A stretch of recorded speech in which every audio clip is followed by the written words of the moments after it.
Dios nos libre de los santos encapotados. ¿Quién habrá dicho eso, queridos amigos? Cuando eso se dijo, ser encapotado significaba ser serio, muy formal, rígido. ¿Quién lo habrá dicho cuando encapotado significaba todo eso? Pues nada más y nada menos que Teresa de Jesús, la gran santa del siglo XVI, doctora de la Iglesia desde 1970, cuya doctrina es oficial. Fue Teresa quien dijo esas palabras. Dios nos libre de los santos rígidos, serios, iracundos, limitantes. Y hoy nuestro tema es una espiritualidad con libertad. De alguna manera, muchos de nosotros casi siempre asociamos el tema de lo espiritual con un cierto nivel de rigidez, sin darnos cuenta que la libertad está fundamentada en una auténtica espiritualidad. Una y otra se complementan. No puede existir una auténtica espiritualidad donde la persona no tiene capacidad de ser libre. Y no puede haber una auténtica libertad donde la espiritualidad no se vive, se experimenta, se comparte. ¿Y por qué digo esto? Porque toda espiritualidad fundamentada en rigidez, en estar encapotados, en todo aquello que de alguna forma limita al ser humano y el potencial con el que ha sido creado, no puede ser una auténtica espiritualidad. Pero por otra parte, una libertad que no conlleve espiritualidad experienciada desde la vida cotidiana, se convierte en libertinaje.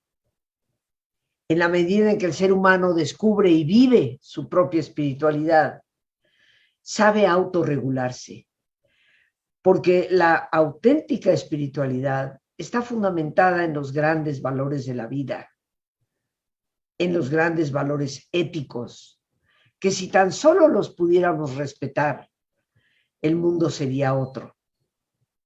Si eres una persona auténticamente espiritual, significa que vives de acuerdo a un conjunto de valores y esos valores nos autorregulan.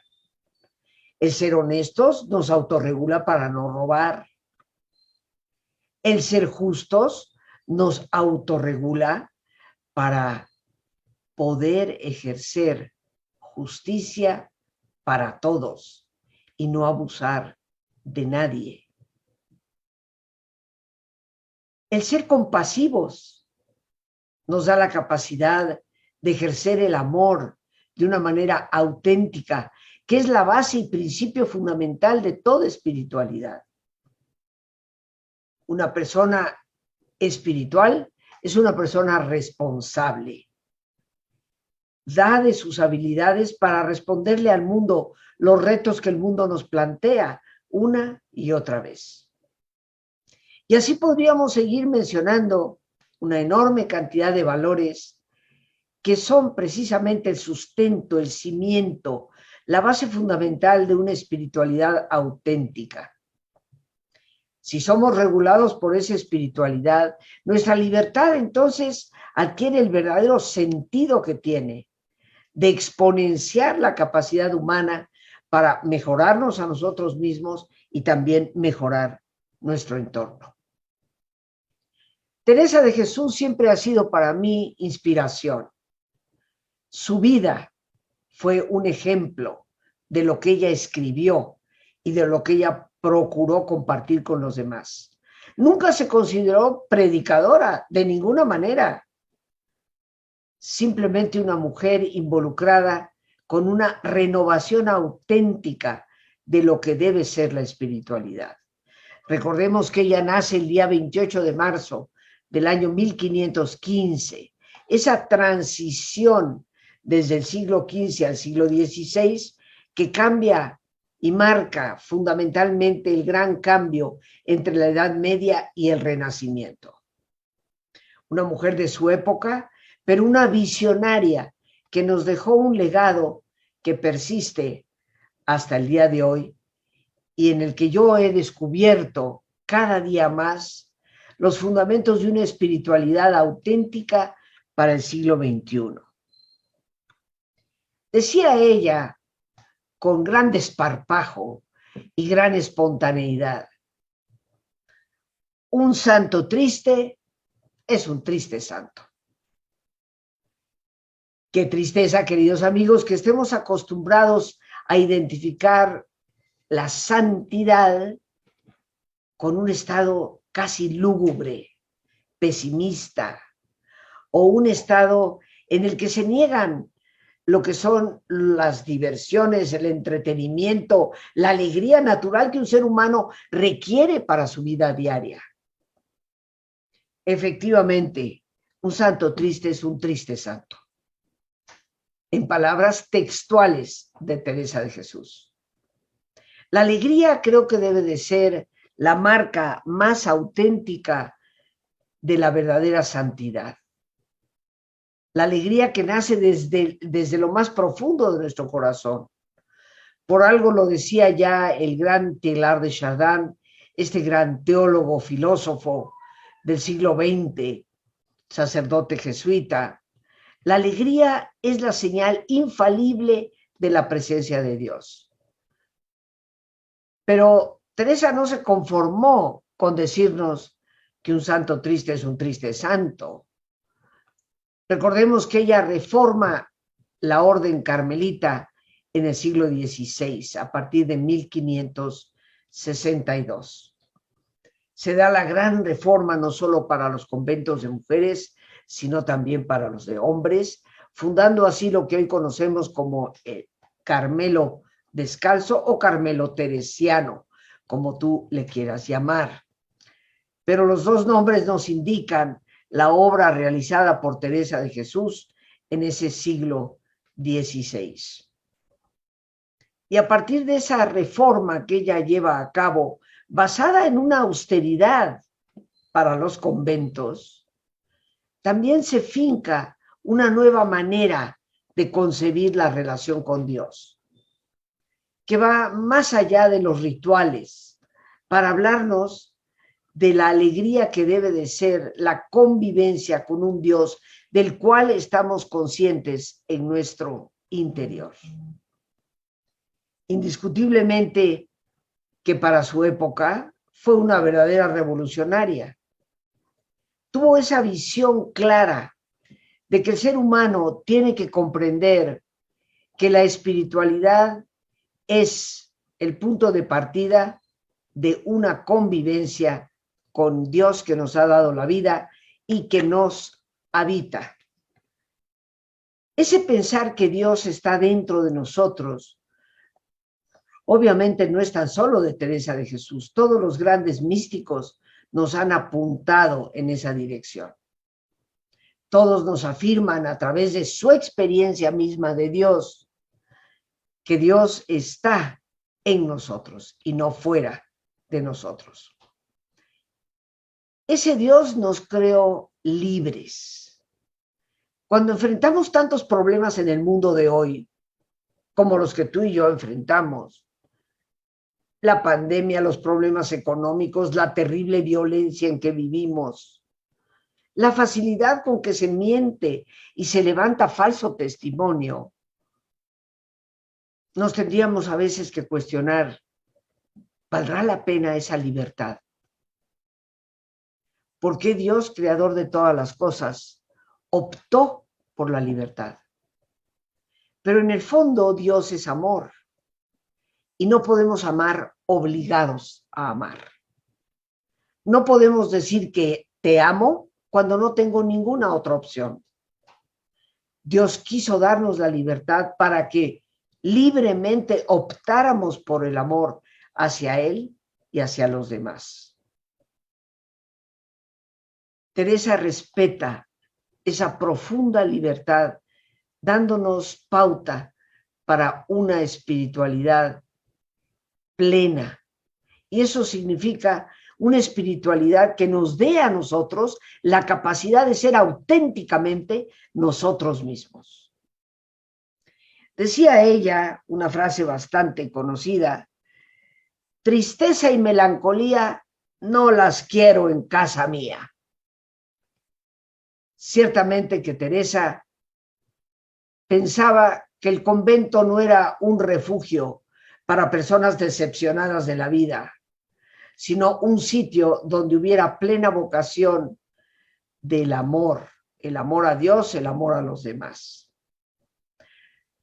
¿Cuántas veces hemos permitido la entrada de tristeza y melancolía a nuestro hogar y a nuestra propia vida? Indudablemente que habrá personas que en estos momentos dirán: pero Rosita, tú como psicóloga bien lo debes de saber. En muchas ocasiones es inevitable.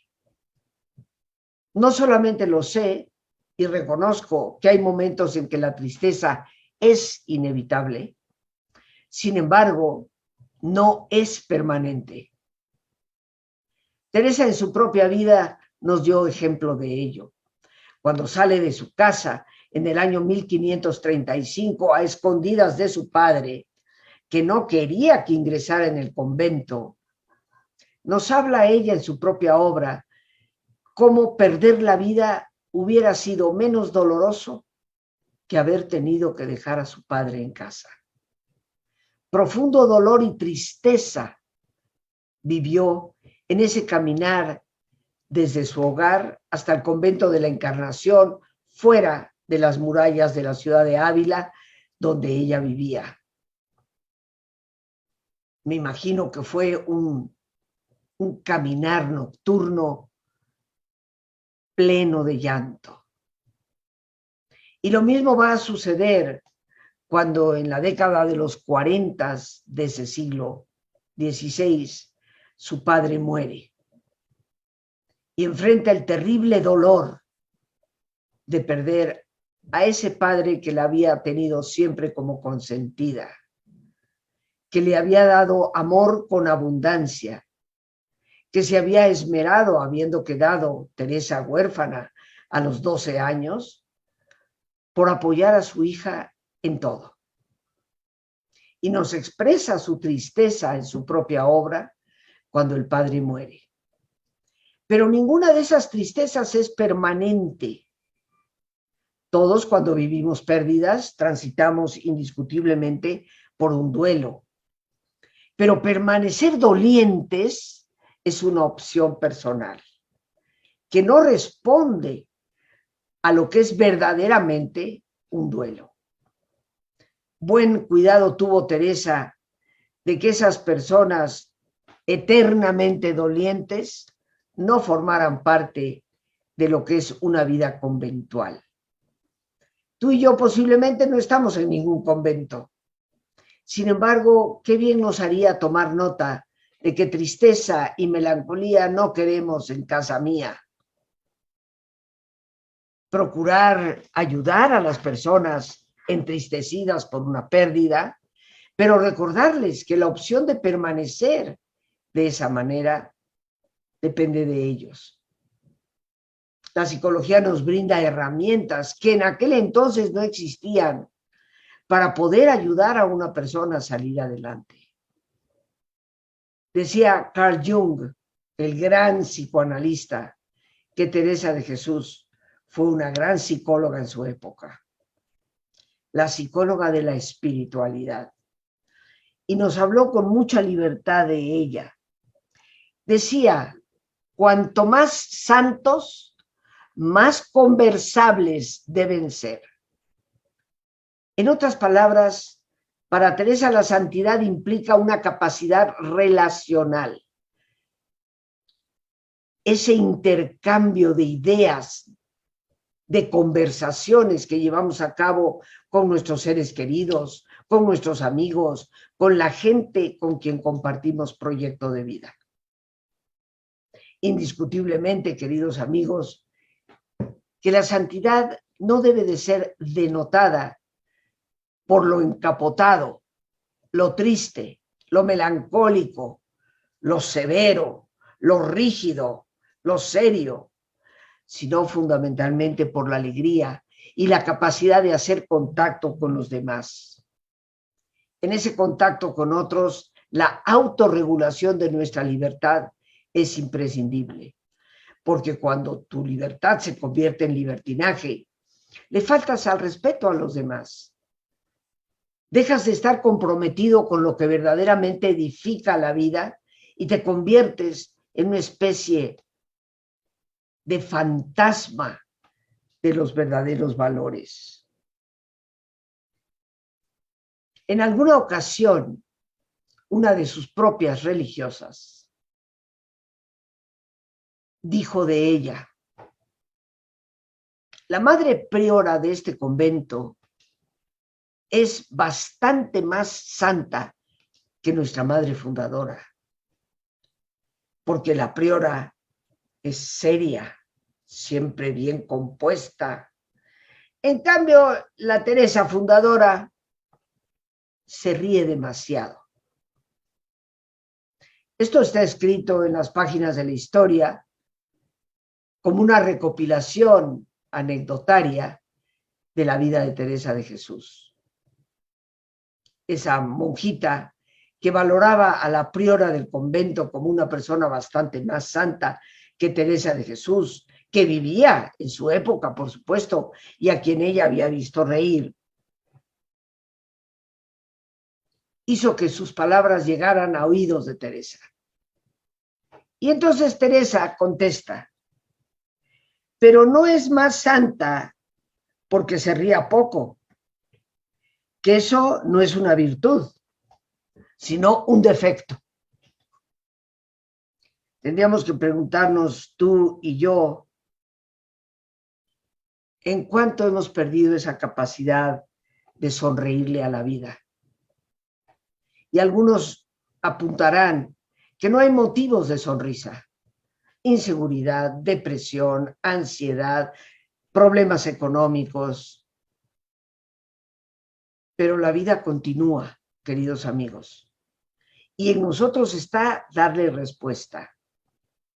Creo y estoy convencida profundamente que la forma de responderle a esos retos que la vida nos presenta no es convirtiéndonos en personas encapotadas, sino todo lo contrario, en personas profundamente espirituales, que tengamos claro la noción de quién es Dios y quiénes somos nosotros. Que tengamos claro que la espiritualidad es libertad, es lo que nos lleva verdaderamente a la plenitud. A veces pensamos que conocer la vida, la obra, la aportación de alguien que vivió y escribió en el siglo XVI no tendrá para nosotros mayor consecuencia. Sin embargo, conocer, como ha sido mi experiencia, no solo personal, sino de tantas personas con quienes ya en generaciones previas he compartido la conferencia y el diplomado, descubrir a esta gigante de la mística es descubrir una realidad que nos aguarda a ti y a mí. Porque solemos pensar que la experiencia mística o la santidad está reservada a aquellos que viven en 4 paredes de un claustro, sin darnos cuenta que tal vez hay más santos de a pie que santos enclaustrados. Sin darnos cuenta que la santidad es la plenitud de la persona y no una actitud de juzgamiento y rigidez hacia los demás.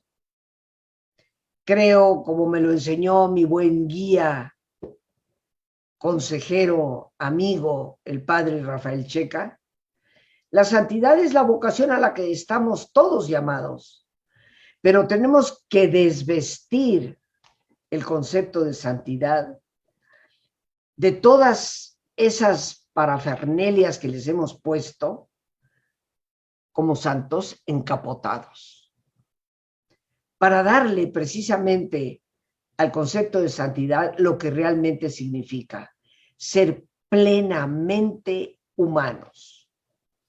Decía un gran teólogo a quien nunca dejaré de admirar, teólogo de origen húngaro, Ladislao Boros: Dios se hizo hombre para que el hombre pudiera llegar a ser Dios.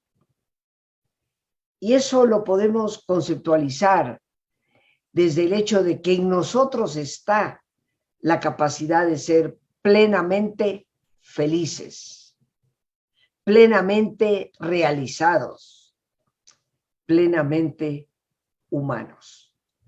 Despertar la espiritualidad interior es despertarnos a la verdadera libertad de ser con todo el potencial que auténticamente poseemos. Por eso yo te estaré esperando a las 7 en punto de la tarde en línea para compartir parte de ese camino. Estoy segura que podrás encontrar en él una plenitud insospechada. No hay auténtica espiritualidad sin libertad. La espiritualidad, que debe de estar fundamentada en el amor, no podría llegar a manifestarse cuando está coartada por condiciones previas, por requisitos previos. Y de igual forma, la libertad humana no puede manifestarse plenamente sin una espiritualidad vivida desde los valores. Si no existe esa espiritualidad en el ser humano, no tenemos más libertad, sino una caricatura de la libertad que llamamos libertinaje. Razón por la cual el mundo está como está. No existe ningún sistema socioeconómico, cultural, que pueda liberarnos realmente de los grandes males que hoy padecemos. Es la humanidad inherente a la persona la única que puede rescatarnos. Y esa humanidad no la podemos vivir a plenitud si no penetramos en el misterio de nuestro propio interior y descubrimos el potencial espiritual que poseemos. Con esto, pues, queridos amigos, me despido. Gracias a Dios por este espacio que nos permite compartir. Gracias a nuestra productora Lorena Sánchez y a ti, el más importante de todos. Una vez más, gracias. Gracias por tu paciencia al escucharme y por ayudarme siempre a crecer contigo. Que Dios te bendiga.